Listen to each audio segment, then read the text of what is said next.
Entonces, con el objetivo de analizar el gas de Fermi ideal en un sistema más complejo, sistemas moleculares o sistemas nanométricos donde hay intercambio de electrones, es decir, vamos a trabajar con física de bajas energías, que sería química, nosotros necesitamos ver cómo ocurre ese intercambio de electrones. Entonces vamos primero a mirar cómo ocurre el intercambio de electrones.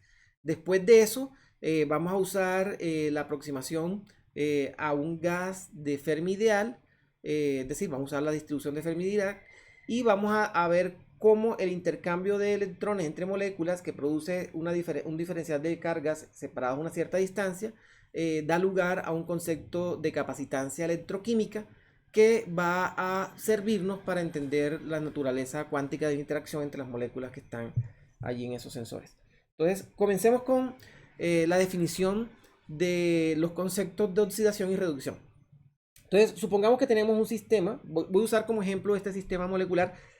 Similar ocurre si el sistema fuera un sistema de estado sólido donde hay intercambio de electrones, pero vamos a usar el molecular que de pronto puede ser más fácil para imaginarlo, o sea, para visualizarlo. Entonces supongamos que tenemos un sistema donde tenemos un electrodo, aquí estamos pensando en sistemas donde podemos nosotros medir con un multímetro, podemos medir las propiedades eléctricas de los materiales cuando colocamos una cierta excitación en el material. Entonces tenemos un electrodo, supongamos por ejemplo que es de oro, y tenemos una molécula que nos conecta con otra molécula que tiene un centro redox, por ejemplo un ferrocenil. Entonces esa molécula tiene la propiedad de que puede ser oxidada, ¿sí? Es decir, puede perder electrones o puede ser reducida. En el caso de ser reducida, ella gana electrones. Estos procesos ocurren de esta forma. Si yo tengo un agente oxidante, es decir, si una molécula actúa como un agente oxidante y va a interactuar con otra, ese agente oxidante arranca un electrón, es decir, oxida a la otra molécula.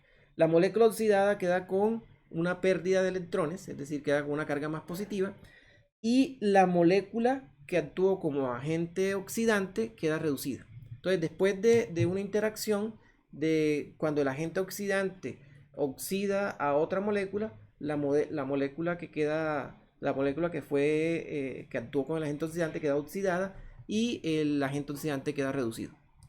El caso contrario es cuando tenemos un agente reductor. Un agente reductor es aquel que es capaz de entregar electrones. Entonces, cuando un agente reductor actúa con una molécula, este agente reductor reduce a la molécula y el agente reductor queda oxidado. Ahora, como cuando comenzamos a intercambiar electrones, una molécula va a quedar con más carga positiva y la otra con más carga negativa y van a estar separadas a una cierta distancia, es natural pensar de que va a haber una cierta capacitancia. Pero esa capacitancia es debida a un proceso electroquímico que está surgiendo, que está sucediendo allí. Decimos en general electroquímico porque puede estar inducido por un potencial externo y ese potencial externo es el que va a permitir que se transfieran cargas de un lado al otro. Entonces, para la capacitancia electrostática, la cual definimos en términos de la carga almacenada entre las placas de un capacitor de placas paralelas y el potencial entre el capacitor, tenemos una expresión que simplemente nos relacionaría la carga o sea, la cantidad de carga sobre el potencial daría la capacitancia. De manera análoga se define la capacitancia electroquímica como la variación de la carga respecto a la variación del potencial externo. Entonces, definimos la capacitancia electroquímica como la variación de la carga debido a un potencial externo. Recordemos la definición de potencial químico. Para nosotros, el potencial químico se define como la variación de la energía del sistema respecto al número de partículas, manteniendo el potencial externo constante. Y el potencial electroquímico se define como el potencial químico más la energía debido al potencial externo. Si phi es el voltaje aplicado con un potenciostato, por ejemplo, y Q' es la carga total que se puede mover, entonces el potencial químico queda en términos de ese potencial externo. Esta carga que está aquí es la carga neta que podemos nosotros intercambiar, y Z es el número de electrones que interactúan con el potencial. En términos de moléculas, eso sería, por ejemplo, el número de oxidación, por ejemplo, no, sería el número de oxidación que va a definir cuántos electrones por molécula se pueden estar intercambiando. Ok, entonces, siguiendo con nuestro análisis, O sea, eso quiere decir que aumenta por el potencial externo el número de moléculas que se pueden, sí, el, que pueden el número de interactuar. moléculas que se pueden intercambiar depende del sistema. O sea, el sistema te define cuántas moléculas puedes arrancar o no arrancar a un cierto valor de energía. Bueno, la carga que se puede intercambiar sería esta, la podemos expresar en términos de la carga del electrón. Entonces, miren que si nosotros variamos el potencial químico, o sea, a partir de la definición del potencial electroquímico, si nosotros variamos el potencial químico permanece aproximadamente constante en el sistema, no va a variar, de tal forma que nosotros podemos expresar el potencial electroquímico, la variación de potencial electroquímico en términos de la variación del potencial externo. Y con esto, la capacitancia que se forma al intercambiar electrones por las moléculas va a estar dada en términos de la variación de la carga con respecto al potencial electroquímico.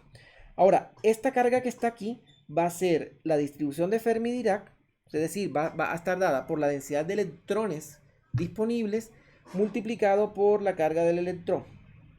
Entonces, aquí nosotros tenemos que N barra Fd es el número medio de electrones con energía entre Y más delta D.